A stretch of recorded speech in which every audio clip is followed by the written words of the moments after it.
తీర్మానం ఏం చేసినారు వచ్చిన అభ్యర్థులు ఎవరైతే ఇతర పార్టీల వాళ్ళు ఉన్నారో మీకు ఒక విషయం చూపిస్తా, మీరు ఆశ్చర్యపోతారు. గతంలో టీఆర్ఎస్ పార్టీతో అంటగాగినటువంటి వ్యక్తులు కాంగ్రెస్ పార్టీ గెలుపును దెబ్బతీయాలని చూసిరు మొన్న, కానీ అది సాధ్యపడలే. ఇవాళ మళ్ళా కొత్త దుకాణం తెరిచి చాలా మంది వచ్చిపోతా ఉంటారు. ఎక్కడికి? మా కోటేయండి, మేము ప్రశ్నించే గొంతుకోవాలని వచ్చిపోతా ఉంటారు. దీనిని గుర్తుపడతారా? ఏం చేస్తుండ్రు సార్? సమైన పోరగాలను తీసుకుపోయి టీఆర్ఎస్ లో చేర్పిస్తారు. ఇది వీళ్ళ కథ, వీళ్ళ బండారం అంతా.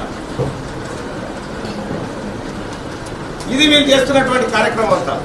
దయచేసి సోదరులారా, ఇటువంటి కుట్రలకు తలొగ్గకుండా, ఇటువంటి మోసాలకు తలొగ్గకుండా చాలా జాగ్రత్తగా ఆలోచించి మీ మొదటి ప్రాధాన్యత ఓటు వేయండి అని చెప్పి మీ అందరికీ రిక్వెస్ట్ చేసుకుంటూ ఇంకో మాటగా చెప్తా ఉన్నా. ఫస్ట్ ఈ అభ్యర్థుల పేరు రాసుకోండి. ఇంటికి పోయిన తర్వాత ఏ అభ్యర్థి ఏం చేసినా అనేది కూడా కింద 4 పాయింట్లు రాసుకుంటే మీ అంతరాత్మ ఒప్పుకుంటేనే తీన్మార్ మల్లన్నకు ఓటేయాల్సిందిగా మీ అందరు రిక్వెస్ట్ చేస్తా ఉన్నా.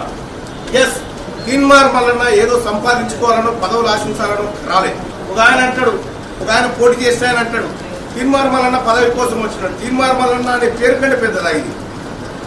తెలంగాణ రాష్ట్రంలో ఈ ప్రజలు ఇచ్చినటువంటి ఇంత పెద్ద పేరు కంటే నాకు అన్ని చిన్నయే, అది మీరిచ్చినటువంటిది. కాబట్టి నేను వస్తుంది మీ జీవితాల్లో మార్పు రావాలని వస్తా ఉన్నా, మీ జీవితాల్లో వెలుగు రావాలని వస్తా ఉన్నా. ఒకవేళ అది తీసుకురాకపోతే రైట్ టు రీకాల్ కు నేను సిద్ధంగా ఉన్న ఈ దేశంలో మొట్టమొదటి వ్యక్తిని. దానికి ఒక అవకాశం ఇచ్చి బ్యాలెట్ పేపర్లో సీరియల్ నెంబర్ 2కు ఎదురుగా 1 నెంబర్ వేసి ఆశీర్వదించాల్సిందిగా అన్నదమ్ములను, చెల్లెలందరినీ పేరు పేరున వేడుకుంటా ఉన్నా. ధన్యవాదాలు.